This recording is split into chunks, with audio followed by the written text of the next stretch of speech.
Well, hello, Oskaloosa, Mahaska County. I'm Ken Alsop with Oskaloosa News, and next to me is... Dave Baker with the 29th State. Well, welcome, Dave, to Mahaska County, but really, it's just a welcome home for you of sorts, really. It is in sort of a way. I went to Central College for 4 years in Pella, and my mom's side of the family is from Mahaska County. Both of my great-grandparents lived in Oskaloosa, and also many of the mining communities around Mahaska County for many years. So you're quite the historian. I know that you have a fantastic story about how this project started, and most projects have quite a fun story.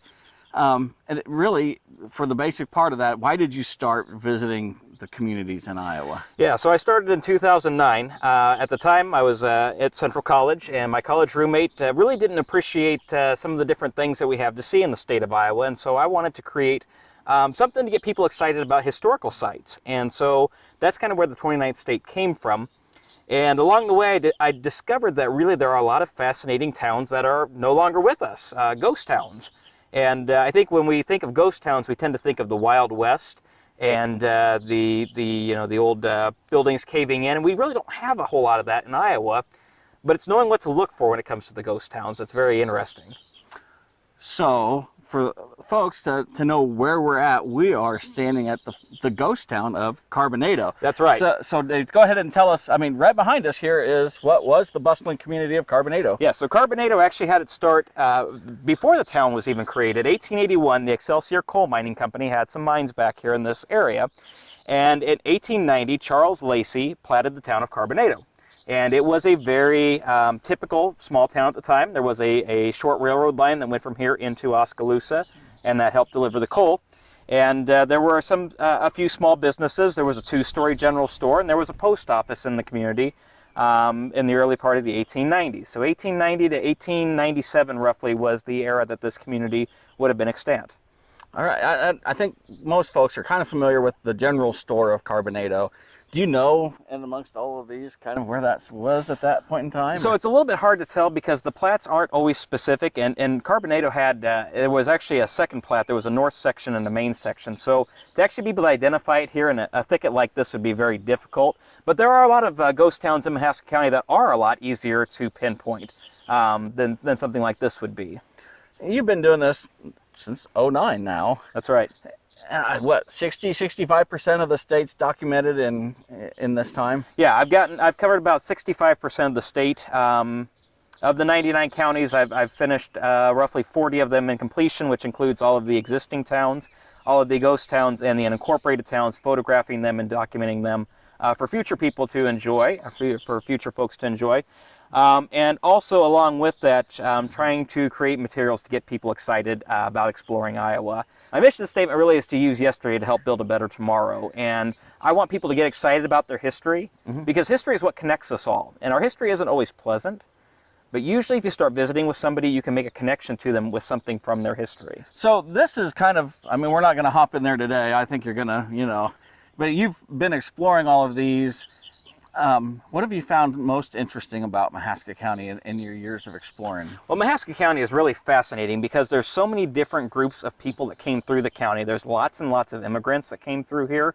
And when you look at the coal mining communities, a lot of those immigrants made their homes here. And so this may have been one of their first experiences really settling in the United States. So you had the Welsh that came through here. You had Germans. You had British. My family came from the north end of Great Britain.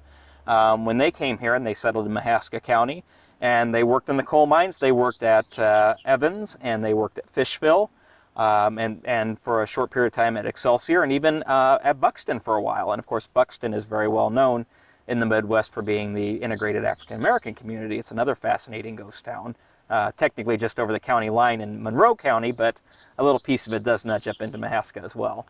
I was going to say, and your roots really do run deep. So, I mean, we just didn't pluck this poor guy off of his Facebook page and say, come visit us.